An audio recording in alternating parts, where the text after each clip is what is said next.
बेयावनो इंराजि गोदान बोसोर 2022 मायथाइनि गाहाम हामलायनाय बयनिसिमबो जासिबाय।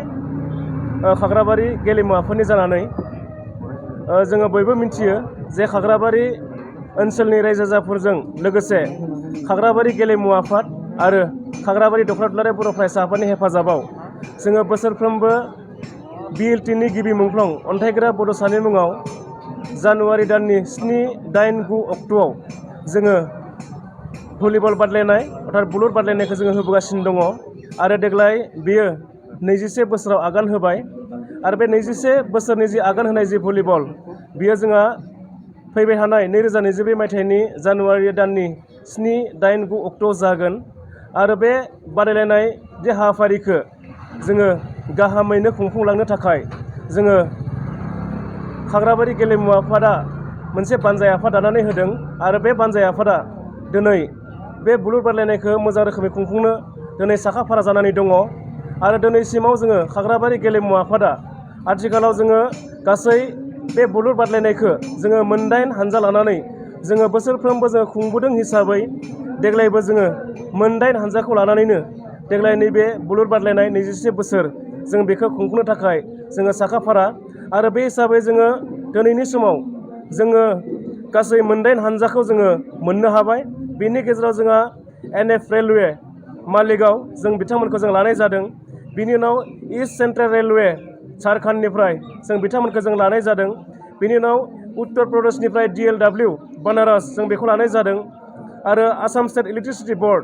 जों बेखौ लानाय जादों। आसाम पुलिस बेखौ लादों। सरभग नलबारि जों बिथांमोनखौ लादों आरो बिनि उनाव किट इउनिभार्सिटि उरिष्या जों बिथांमोनखौ लानाय जादों आरो बिनि उनाव भेरगाव डिस्ट्रिक्ट स्पर्ट्स एस'सिएशन जोङो गासै 8 हानजाखौ लानानै नैबे जि बुलुर बादायलायनाय जों बेखौ होनो थाखाय जोङो रेडि आरो नैबे जों बुलुर बादायलायनायनि गेजेरजों आं बेखौनो खावलायगोन जे बिरखौ जोङो बिर हिसाबै जोङो सिबिनांगोन, बिरखौ जोङो मान होनांगोन। बे लेखायैनो नैबे जि भलिबल जि बादायलायनाय जों बेखौ सासे बिरनि मुङाव जों होनाय जादों जायखौ जोङो BLTनि गिबि मुंख्लं अन्थाइग्रा बड'सा जोङो बयबो जों सिनायो आरो बिथांखौ मान होनानै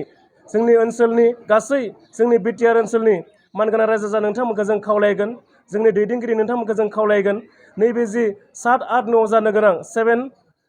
8, 9 जि जानुवारियाव जानो गोनां बे बुलुर बादायलायनायाव जे नोंथांमोना बयबो लैहोर फैनानै नैबे बुलुर बादायलायनायखौ नायफैयो आरो जोंखौ मदद आरो हेफाजाब होयो। ओंखायनो बेखौ खावलायबाय आरो बे बुलुर बादायलायनायनि गेजेरजों जोङो मोनसे जोङो ओनसोलनि मानसि हिसाबै जों खाग्राबारि ओनसोलनि रायजो राजा हिसाबै जोङो थांनाय समफोराव जिबायदि लैहोर जोङो बाहागो लानायजों जोंनि जे हाबाफारिया जाफुंदों देग्लायनि जि बुलुर बादायलायनाय बे बुलुर बादायलायनायाबो निस्सय जोंनि रायजो राजाफोरनि लैहोर बाहागो लानायजों जों बेखौ जाफुंसार खालामनो हागोन आं बेखौ मिजिंथिदों। बेजों लोगोसे नैबे बुलुर बादायलायनायनि गेजेरजों जोंहा माखासे हाबाफारिफोरखौ जों लाफानाय जादों जे जोङो हारिमु जि मोसानाय हारिमु दिन्थिफुंनाय जोङो हारिमु बिलिफां आयदा जों बेखौबो लानाय जादों। बेजों लोगोसे जोङो बयबो मिथियो अन्थाइग्रा बड'साया